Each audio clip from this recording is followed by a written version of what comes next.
আমরা মানুষকে দেখলে জিজ্ঞেস করি ভাই কেমন আছেন, অথবা মানুষ আমাদেরকে জিজ্ঞেস করে কেমন আছেন।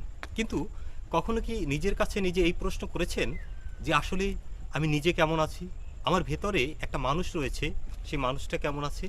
এই প্রশ্ন কখনো আমাদের করা হয় না।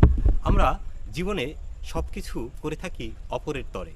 কখনো করেছেন মা বাবা ভাই বোনের জন্য, কখনো করেছেন স্ত্রী পরিবারের জন্য, কখনো করেছেন আপনার সন্তানের জন্য।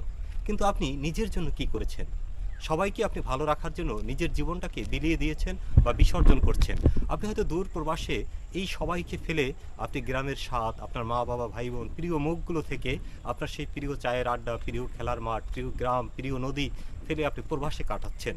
কিন্তু কখনো নিজেকে কি আপনি প্রশ্ন করেছেন যে আসলে আমি নিজে কেমন আছি, বা আমার ভেতরের মানুষটা কেমন আছে? যাই হোক, নিজের প্রতি খেয়াল রাখবেন এবং নিজেকে একটু জিজ্ঞাসা করে দেখুন যে আসলে সত্যি আমি নিজে কেমন আছি। আমরা সবাই অপরকে ভালো রাখার জন্যই জীবনটাকে ব্যয় করে থাকি। কিন্তু একটা সময় দেখবেন যে আপনি যদি নিজে ভালো না থাকেন, নিজে যদি খারাপ থাকেন, তাহলে এই যাদের ভালোর জন্য আপনি নিজের জীবনকে বিসর্জন করেছেন, তারা কেউ আপনার পাশে দাঁড়াবে না, কেউ আপনার না। একমাত্র আপনিই আপনার।